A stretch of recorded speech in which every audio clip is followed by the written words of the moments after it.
how to fix YouTube comment keyboard hanging problem.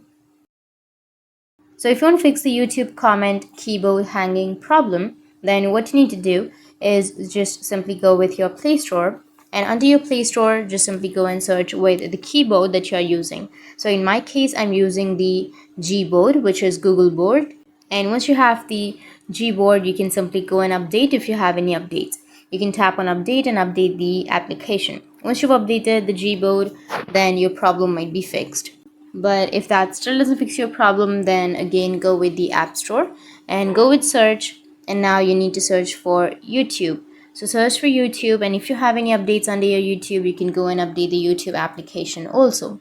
And once you've updated your YouTube, your problem might be fixed. You can go back to your YouTube, open up the video and comment.